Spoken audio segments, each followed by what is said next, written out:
A Secret Service agent in suit and tie opened the door to the Oval Office and announced, "Mr. President, Admiral Sowers." "Show him in, then close the door," President Harry S. Truman ordered. "No interruptions."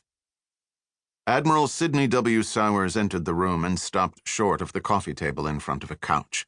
The stocky 54-year-old was in his Navy service dress blue woolen uniform, its sleeves near the cuffs bristling with gold braid. He had an intelligent face, with warm, inquisitive eyes, a head full of closely cropped graying hair, and a neatly trimmed mustache. "Mr. President, you took your sweet time getting here, Sid."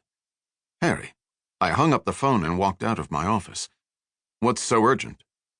Truman picked up a sheet of paper from his desk and waved it angrily.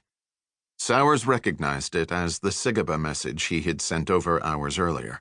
He saw that the paper had his handwritten note at the top, which read, "There's more to this. Let me know when you want to discuss. SWS." "These Nazi bastards escaping in Nuremberg," Truman blurted. "That's urgent and goddamn unacceptable." Truman's eyes went to the paper, scanning it. "Top secret. Urgent. Duplication forbidden. From Director DCI Germany. 010 hours Greenwich. 8 April 1946. 2.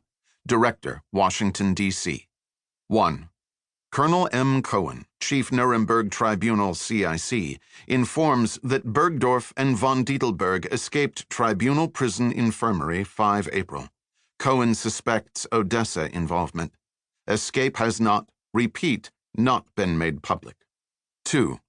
Colonel Wasserman, Chief CIC Vienna, reports Walter Wangermann, Vienna Police Chief of Intelligence, has informed him Bruno Holzknecht, Chief of Police Surveillance, is missing as of 5 April.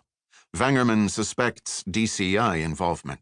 Wasserman suspects NKGB, Mossad, or AVO involvement. 3. Considering recent activities of Cronley et al., undersigned considers DCI involvement in Nuremberg and Vienna incidents. An investigation would be ill-advised, and no action in that regard has been undertaken. 4. Further developments will be reported as they occur. Wallace, Colonel, Director DCI Germany. End. Top secret. "And you say there's more?" Truman said, tossing the sheet back to the desktop. "Jesus! It's bad enough that this Odessa organization has been smuggling SS bastards out of Europe, and out of our grasp so we can't prosecute them. But now, when we finally grab 2 of Odessa's top leaders, they somehow snatch the sons of bitches from our prison? It's outrageous." The president came out from behind his desk and walked to the couch. "Pour yourself a drink, Sid. While you're at it, pour one for me." "It's 2:00 in the afternoon." "Pour the drinks. You're going to need it," the president said, then sat down, and while Sowers was retrieving a bottle of Hagen Scotch from the credenza, where it was concealed from public view, he picked up the telephone.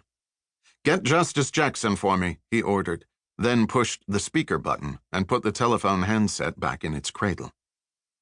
When Truman had been a United States Senator from Missouri, Supreme Court Justice Robert H. Jackson would join him and Captain Sowers, USNR, for dinner and drinks in Truman's apartment, away from the prying eyes and ears of the Washington establishment. Now Truman had recently named the 54-year-old Jackson, who had been FDR's Attorney General before nominating him to serve on the Supreme Court, as chief U.S. prosecutor for the Nuremberg trials.